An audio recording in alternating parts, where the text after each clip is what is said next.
হয়েছে? কি হয়েছে? দেখো দেখো আমার কন্যার কি হলো, চোখ খুলছে না কেন? হায় হায় হায়, কি হলো? কি হলো আমার কন্যার? চোখ খুলছে না কেন? হায় হায় হায়, হায় হায় হায়, কি হলো? কি হলো আমার কন্যার? চোখ খুলছে না কেন? এইসব ধনির প্রশ্রয়েরই পরিণাম। আর না তো কি, কন্যাকে নিজের সীমার মধ্যে থাকতে শেখায় নিও। সন্তানকে মাতা পিতার ভালোবাসাই বিগড়ে দেয়। ওনার প্রশ্রয়ের মূল্য এখন গ্রামের সবাইকে দিতে হবে। এই, কি রে? হ্যাঁ, আরে লজ্জা হওয়া উচিত তোমাদের। সহায়তার পরিবর্তে কটু কথা বলছো। আরে জীবন মরণের প্রশ্ন, আর তোমরা এখানে দোষারোপ করছো। ধ্যাৎ!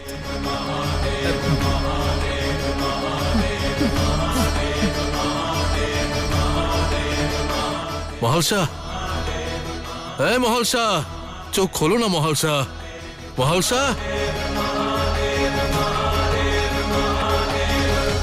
আরে বৈদ্যমশাই এসে গেছেন।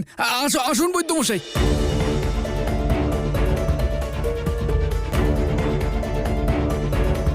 কি হয়েছে? ওই শিব মন্দিরে জ্ঞান হারিয়েছে।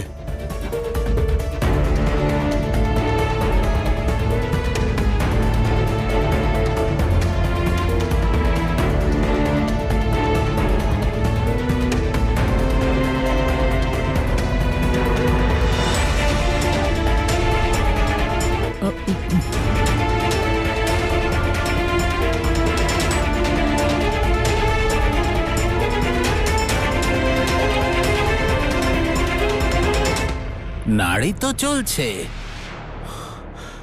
কিন্তু খুব ধীরে।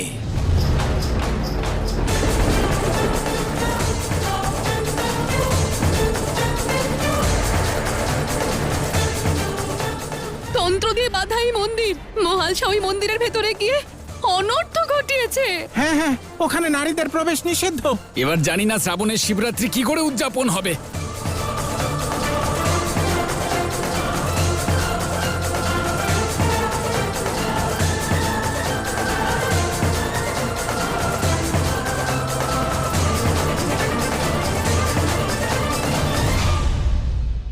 হর হর মহাদেব, হর হর মহাদেব, হর হর মহাদেব, হর হর মহাদেব, হর হর মহাদেব, হর হর মহাদেব, হর হর মহাদেব। মহারাজ মল্লের আদেশ অনুসারে কাল গ্রামের সবাই যখন শ্রাবণ শিবরাত্রি পালন করবে, সবাই ভক্তির রসে ডুবে যাবে। তখনই ওই উৎসবের সুযোগ নিয়ে আমরা আমাদের কার্য সমাধা করব, তাও চুপচাপ, কাউকে কিছু জানতে না দিয়েই। হর হর মহাদেব, হর হর হর মহাদেব।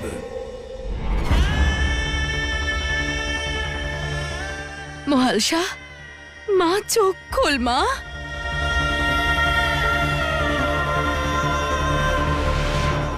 ও কিছু বলছে না কেন?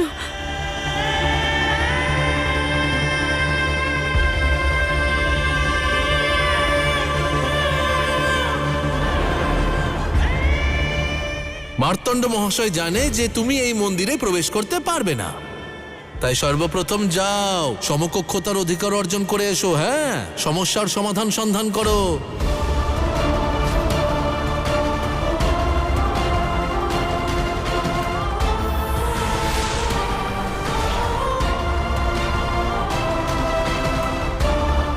আজ কেবলমাত্র আমার জন্য মহালসার এই পরিণতি হলো, এই অবস্থা হলো। যদি আমি বিরক্ত না করতাম,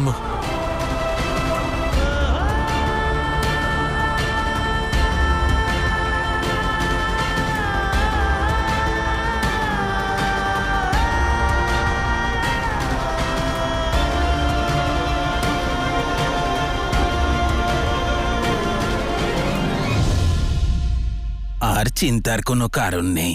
সামান্য জ্বর আছে, তাও সেরে যাবে।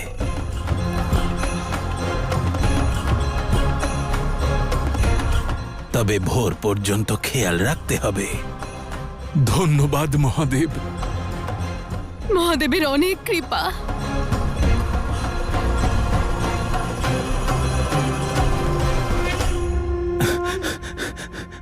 প্রধান, গ্রামের সব কন্যারাই প্রবল জ্বরে কাঁপছিল, কিন্তু এখন সবাই ঠিক হয়ে গেছে।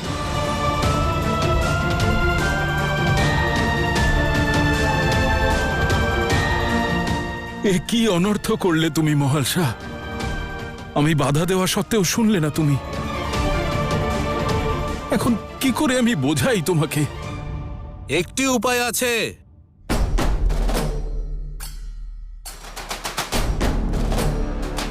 সমস্যার বিনাশ তার থেকে পালিয়ে পাওয়া যায় না, তার সম্মুখীন হয়ে সন্ধান করতে হয়। আমরা সন্ধান করব। যদি মহালসা জেদ ত্যাগ না করে তাহলে এবার আমরা জেদ ধরব। আরে আমরা এই সমস্যার সমাধান খুঁজব, আর যদি খুঁজে পাই তাহলে মহালসার আর জেদ করার প্রয়োজনই পড়বে না, তাই না?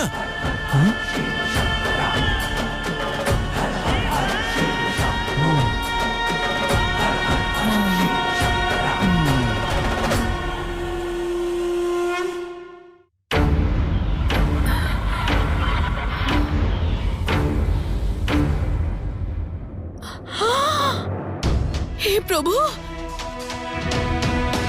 এ কি? এত রক্ত! মার্তণ্ড মশাই, দেখুন রক্ত বেরোচ্ছে। আপনার আঘাত লেগেছে।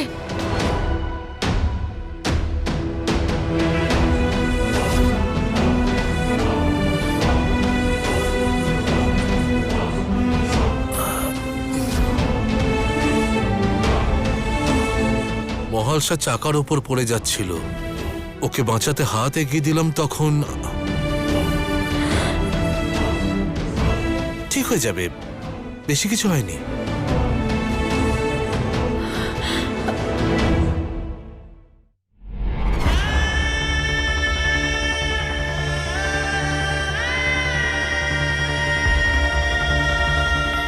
সামান্য চোট নয়, গভীর ক্ষত এমনিতে সারবে না। এসো, আমি ঔষধি লাগিয়ে দিচ্ছি।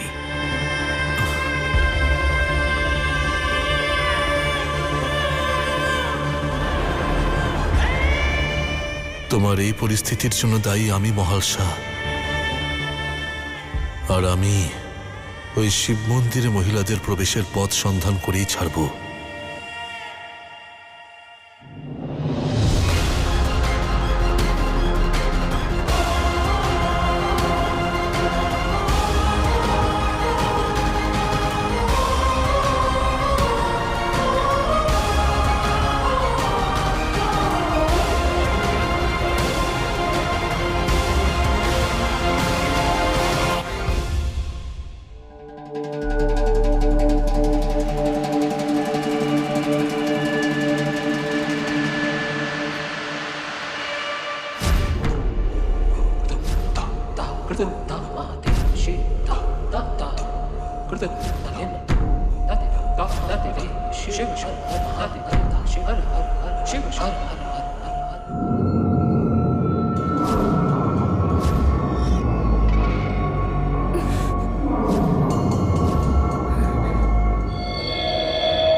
যে প্রতিদিন আমার স্বপ্নে আসে।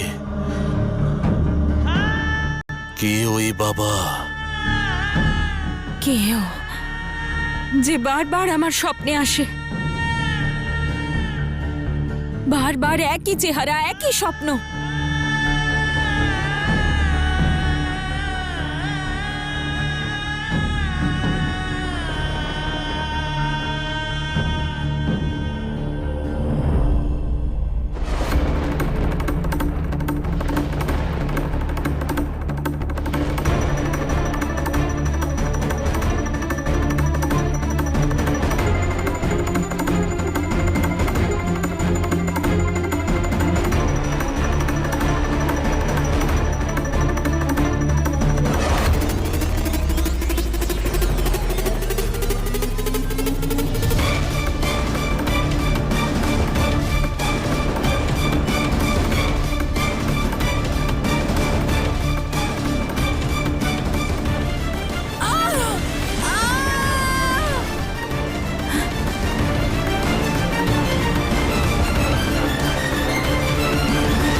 কেমন আছো?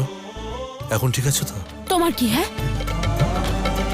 ও হ্যাঁ, তোমার তো কষ্ট হচ্ছে তাই না? দুঃখ হচ্ছে হয়তো যে আমি জীবিত কি করে আছি, তাই না? আরে তুমি আমাকে সবসময় অনুচিত কেন ভাবো?